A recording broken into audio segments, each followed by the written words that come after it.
Let's return to This Week in America. Here's your host, Rick Bratton. Welcome back, everybody. Coast to Coast, This Week in America.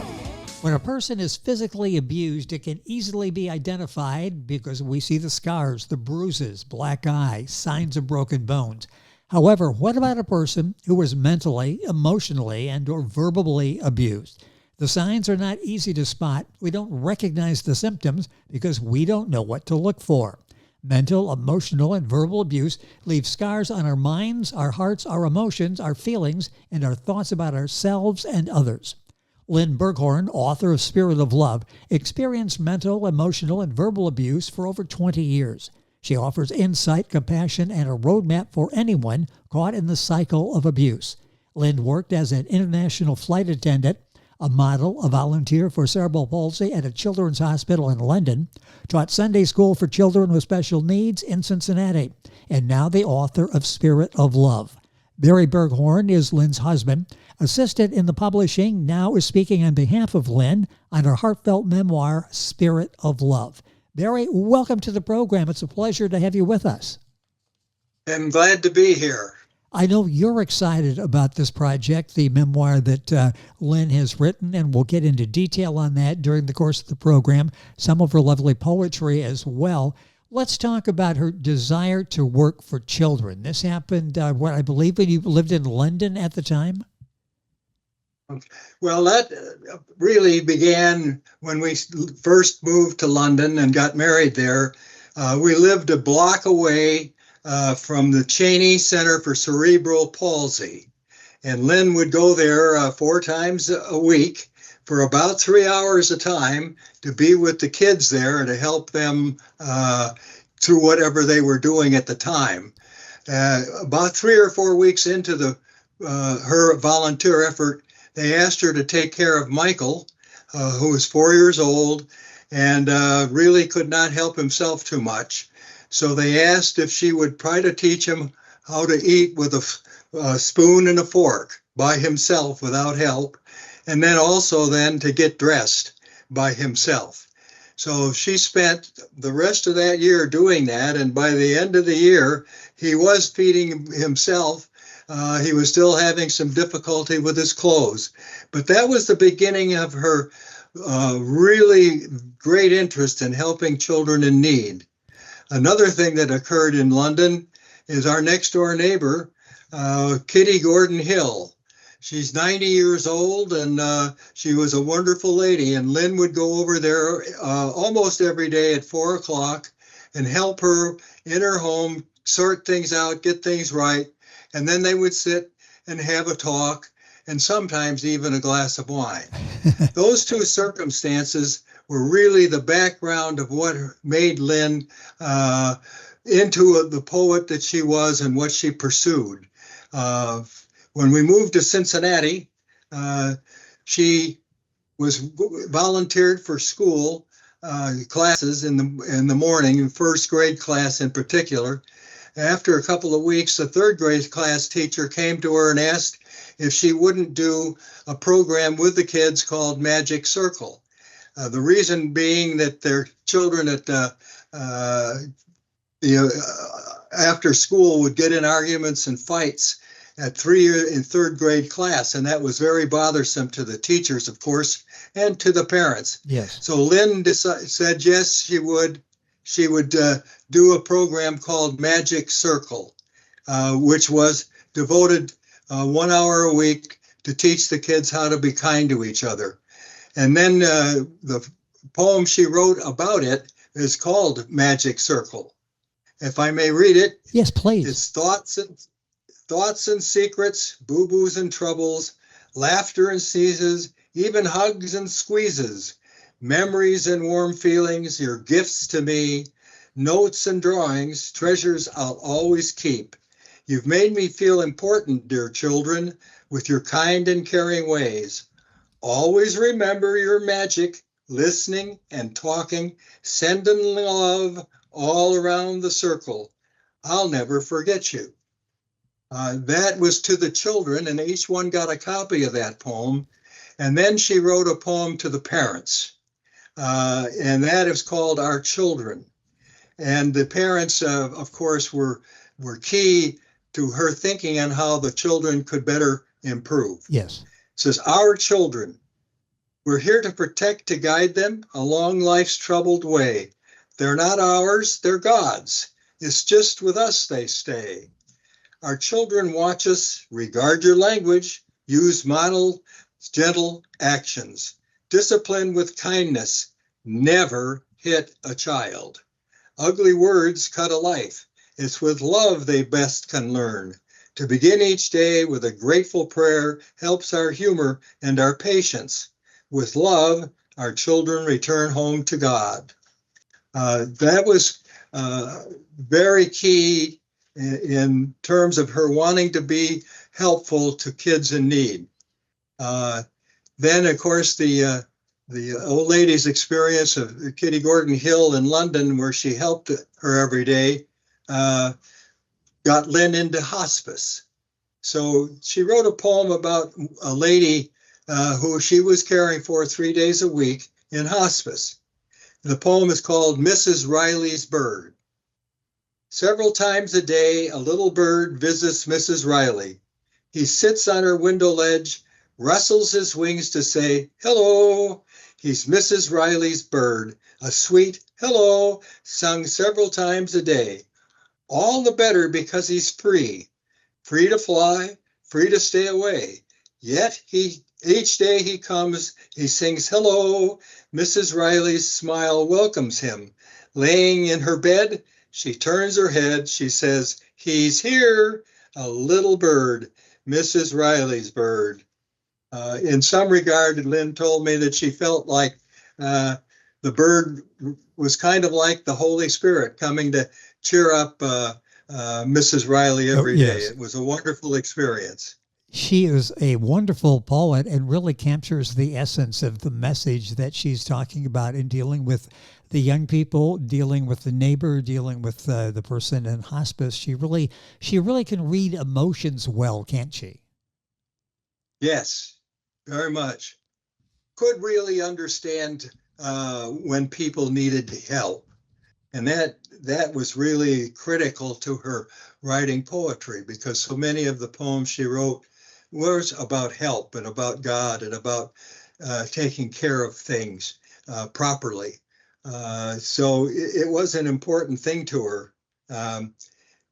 The area of her worship really came from the standpoint of when she was alone and she would feel either up or down or whatever, she would go off by herself and sit and communicate with God. And she did that on a frequent but not a regular basis. And it was very important to her because she felt that God was actually showing her the way to do things. And she wrote a couple of poems about God and his help for her. The first I'll read is Dancing with God. I danced with God today. He's a wonderful dancer. Hands touching, moving, swaying. We didn't miss a beat. As we danced, I prayed. My hands tingled, and more than leading me, God was loving me. Together we did a dance of praise. And the other poem that I would like to read concerning that is Trust. Having opened myself to your redeeming love, each day dawns with hope and anticipation for a journey of promise and surprise. My soul feels quiet as my eyes take in the many beauties and gifts all around me. The anxiety of change subsides as I trust you. Placing ourselves in your hands simplifies and improves all things. When you work through us, our lives become fulfilling, our sleep more deep. She really believed that God helped her along the way. I mean, that's amazing poetry, and the way she's able to relate to people with her words. And poetry is a real art form to be able to express yourself in poetry. Obviously, she was very talented at that. Did that come easy for her in writing poems? Well, it seemed to come naturally to Yes. her. When things would happen, and she would focus on them and say, I'm going to write a poem about that. And she would write a poem about that. A couple of experiences, if you don't mind, I'd like to read about. One was called Precious Delivery, and it had to do with a Children's Home Society. They were a group of people in the Bay Area in California who would go to South Korea and pick up a baby that was not wanted by the parents to bring back to San Francisco to give to parents who wanted to adopt a baby. And it was called Precious Delivery. And this is a poem that she wrote about her experience. Limousines, chauffeurs, pink and blue balloons, an opening, a delivery, a very special delivery from Korea to San Francisco, a little bundle of joy via the Children's Home Society. I presented a baby to happy adopting parents. They shared their gift with me. A greeter, an adoption greeter. The stars shone bright around that slice of life. Walking down that concourse, holding that sweet infant against my breast, I felt a part of an incredible day. International Adoption Greeter, Children's Home Society. Thank you is what I say. So that's the kind of experience she had that would really help cement her love of doing something for family and children. There also was a time when she would review her diary when we lived in London, and she came upon an experience that I would like to read for you. Yes, please. Called Royal Ascot. Royal Ascot was a horse race that occurs every year in June in London. And while we were there, the Queen actually had a horse running in that race. And it was a really dress you up old timer way, like in the 1925s, and have a major party. Royal Ascot is the poem. Spinning my kaleidoscope, memories play like notes of a tune. Royal Ascot in June. My dear Audrey, my fair lady, me like you, it was deja vu. Pleasing parasols, peekaboo, floral flocks, flirt, top hats, bowlers, oh so British morning suits. A race, a picnic for a queen, Ascot, Windsor, a fashion scene. Jockeys parade, blue and red silks. We place bets with the punters. Accents, dress, horses, the bets, scones, strawberry jam, clotted cream, friendly toasts of bubbly champagne. Oh, look, the Queen Mother is seen. With a gracious wave, her sweet smile wands our way. My quill imprints the sparkle of the day. My kaleidoscope spins a romantic play, an English reverie, a golden memory. It was incredible because she and I were standing on the walkway that led from the stands to back where the horses and the jockeys would get together. And as we were standing right next to this walkway, the Queen and the Queen Mother walked by us, and we could literally reach over the little rope and touch them as they walked by. Amazing. That was such an incredible experience. And of course, it can't be done today because of the way the world is. Yeah, it's a whole different world now, isn't it? When you used to be able to get close and interact with people. And if you got binoculars now, maybe you can, but that's about as close as you're going to be able to get with somebody. So that time in London was really a special time for both of you, wasn't it? Yes, we really had a wonderful life together, and we would share these experiences. And when she would write poems about it, would help me just as much as it helped her. Well, I would think that because there's a soothing way with poetry, isn't there? You can say something verbally, you're not quite sure how it's going to be accepted, the tone, everything. With poetry, you really can read what's there, and it's done so well in Lynne's case that you're quiet, you're reflective, and you're thinking about what she just said and how she was able to put that together. Our guest on the program is Barry Berghorn. He is here representing Lynne Berghorn, and Lynne is Lynne Berghorn if you're Googling. The book Spirit of Love we're talking about now. She did the poetry book, The Eternal Flame. Has that been published as yet?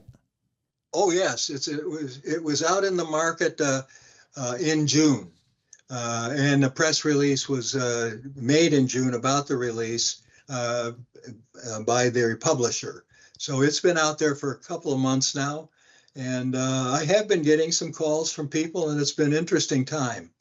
Well, I'm sure it's an exciting time to have her work out there and being accepted the way it is. Spirit of Love and the poetry book, The Eternal Flame. If you go to Amazon and check it, in fact, we'll have the links on our website, thisweekinamerica.us. Lynne was really devoted to helping people. Talk a little bit about that. It seems like she got a great satisfaction out of helping people. She not only helped that person, like the young child who was learning to eat with a knife and fork. It sounds like she got about as much out of it as he did, didn't she? She really enjoyed helping people. When we got back to the United States from London, everywhere we lived, and which was quite a few places, she would immediately work with the school, with kids in their classrooms, and do whatever volunteer work they asked her to do. And she would also then teach Sunday school to the kids and kind of be a guide for them for their religious experience. So those things were, with her whole life, and she did those things all that time, and would often write poetry, as I've already read, about situations that occurred during that experience. So it was a lifetime of wanting to be with children in need and help them however she could. She also participated in hospice over that long period of time, trying to help the old ladies in remembrance of Kitty Gordon Hill from London. Yes. So those things really did follow her whole life. And in the book Spirit of Love, where she's really very honest about what she went through for like 20 years and helping people maybe going through a similar set of circumstances, talk about that and the satisfaction she's gotten over the years from helping people, the things that she discussed, the items she discussed in Spirit of Love. But she was very honest, wasn't she, in what she went through and how to take that bad and turn it into something good in helping other people. Well, she obviously would have time by herself, and that was very important time, because that was the time she would reflect on what she was doing and how she was doing it, and to make decisions in her own mind as to how she might do things better than she currently was doing them. And she would focus on those things and then ask God in their private situation to help her, to show her the way that she may do the right thing at the right time, and that he would help guide her. So she was very, very much aware of wanting help from God in these situations, so she could do the right thing with the children and do the right thing with the ladies in hospice. She has helped so many people throughout her life by her works and by her art, the writing that she has done, Spirit of Love, and just out The Eternal Flame. Barry, what do you hope that let's take the book, Spirit of Love. What does she hope, what do you hope the takeaway will be for readers when they read that? What do you hope how will that benefit their lives? Well, what I really hope is that people read the book, because I think it'll help them. It will increase their understanding, I believe, of children in need and of ladies that need help, of people in general, also of the praise of God. So I think that she really would love to have the book read by people as a way that they can be helped to get in touch with God and to look to God for help. that would be a very important thing that she would wish for. How about the eternal flame? You've read some beautiful poetry that's in the eternal flame. What do you hope? I mean, that really can change a person's attitude, can't it? When you read that, the gentleness, the honesty of her poetry. Well, she was just an absolute honest person. She would say to people what she believed and what she felt, and most of the time it was wonderful. Sometimes I'm sure there was some criticism involved, and it probably wasn't that wonderful for the person, but she really believed that her role was to help people to understand things and to help people look to do the right thing in their lives and to be the right kind of person. So she constantly was thinking about that and trying to do things to help that happen. Very important to her. Well, and you're helping now in getting this message out. What has this been like what a legacy that she's left with the books and the good that she's done literally worldwide, internationally, as well as in the United States, the book Spirit of Love and, of course, the Eternal Flame. What's this like for you to be able to spread her message, to take message out to the message out to a whole new audience? Well, I truly hope that many, many people do read the book.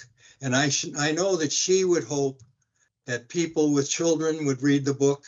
People, obviously, who are Christian would read the book.